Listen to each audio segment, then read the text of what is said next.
Ja, torej včeraj so pred samim prihodom hladne fronte nastajale močne nevihte. Ena takšna se je začela razvijati nad Tržaškim zalivom in je potem potovala prek Slovenije. Njena pot je trajala približno 4 ure in sicer je potovala iznad Krasa preko zahodne Slovenije proti severnemu obrobju Ljubljane. Največjo škodo je začela povzročati nekje, ko je dosegla območje Medvod in potem se je pomikala naprej proti Kamniku in še naprej. Proti Štajerski dosegla je tako Maribor kot tudi potem Mursko Soboto. Vse skupaj je trajalo 4 ure, od tega je bila ta pot, ko je bila nevihta najmočnejša, morda dolga 2 uri. Ob tej nevihti je prišlo do močnih nalivov, ponekod lokalno tudi nekaj toče. Predvsem pa je bil katastrofalen vetrovni piš, ki je spremljal to nevihto. Vetrovni piš nastane zaradi spuščanja padavin proti tlom. Te padavine izrivajo zrak in potem ta zrak od središča nevihte piha stran in vetrovni piš ob nevihtah pogosto povzroča kakšne nevšečnosti. No, ta včerajšnja nevihta pa je s svojo dolgoživostjo in z močnim pišem nekako izstopajoča, torej ocenjujemo, da so hitrosti vetra tam, kjer je bil najmočnejši, dosegale okrog 120 km/h, pri tem, da na naših merilnih mestih, ki jih ta nevihta ni direktno prešla, smo pa izmerili največ 90 km/h.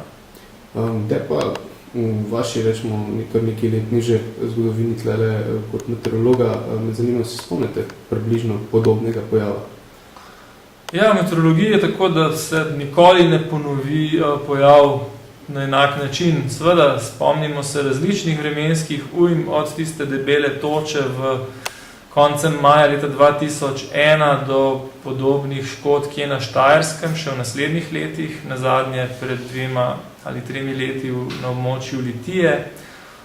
Spomnimo se tudi kakšnih vetrolomov ob hudih, splošnih, močnih vetrovih. Pa seveda vsako leto je tu in tam nekaj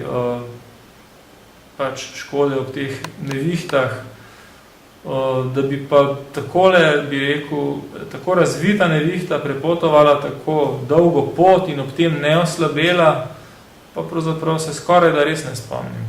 Zdaj, to že malo spominja tako, recimo, na neke ameriške, kaj imajo oni, orkane in tako naprej, da moramo tega primerjati sploh, ampak vsaj ta dolžina pot moč, ne, to je približno. No, orkan je pojav povsem drugačnih dimenzij, ob nevihtah se lahko razvijajo tornadi. No. Tornadi v Sloveniji so zelo redki, tako da praktično lepo zabeleženega, da bi ga tudi recimo s kakšno video opremo res dobro posneli, pravzaprav sploh nimamo. Lansko let, ne, na Hrvaškem recimo. Čeprav to niso orkani, to so neki vrtinci. Ne, to so tornadi oziroma trombe. No, za včeraj bi težko trdili, vsaj po posledicah, tudi ne kaže na to, da bi se razvil prav tornado. Tornadi so sicer v Evropi pogostejši bolj v severnih predelih, bolj ravninskih predelih Evrope, še pogostejši so seveda v Ameriki. Ni pa nemogoče, da ne bi tudi pri nas kdaj nastal kakšen tornado, vendar se moramo zavedati, da hitrosti vetra ob tornadu so pa lahko tudi prek 200 km/h ali celo več in takrat so pa posledice še hujše, kot so bile pa recimo te, ki so se včeraj zgodile pri nas, ne. Tako je, ozračje se v zadnjih dobrih 2 desetletjih res opazno segreva. Po vsej zelo veliki verjetnosti je dejansko kriv človek z izpusti toplogrednih plinov in zdaj, ko je ozračje toplejše, je v njem na voljo več energije, tudi za vremenske procese. Tako da sicer statistično zelo zanesljivo še ni potrjeno, vendar je nekako fizikalno gledano logično, da se bo frekvenca močnejših neurij s tem, ko bo temperatura v povprečju višja, povečala. Več energije, več ekstremov. Ja, žal. Povejte mi še nekaj za konc. Je možno kakšna predvolilna obljuba, kakšne stranke, da posežejo na področje vremena? Ja, vreme si ne pusti kaj dosti vplivati, ne. Obstaja sicer možnost lokalnega vpliva na razkroj kakšne megle na majhnem območju. Tudi s posipanjem oblakov s srebrnim jodidom so dokazano povečali količino padavin iz oblakov, nedokazano pa so uspešni pri obrambi pred točo.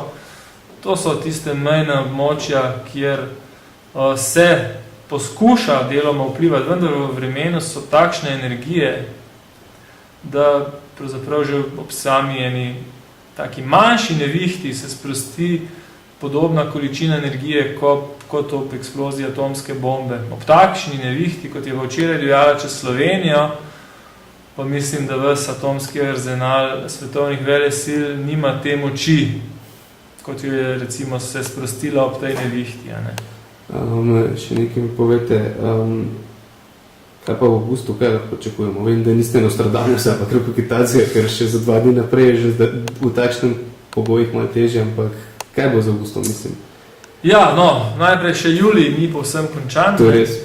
Če morda usmeriva kamero na tale zaslon, tele današnja neurja, ki so še pravzaprav tudi, ali pa vsaj močne padavine, ki smo jih danes še beležili, se bodo zdaj končale in sledi tako 2 do 3 dnevna pauza, kar se tiče količine padavin, potem pa se vreme spet razgiba in že ob koncu tega tedna žal ne moremo povsem izključiti tudi možnosti kakšnega novega neurja. Najlepša hvala za pogovor.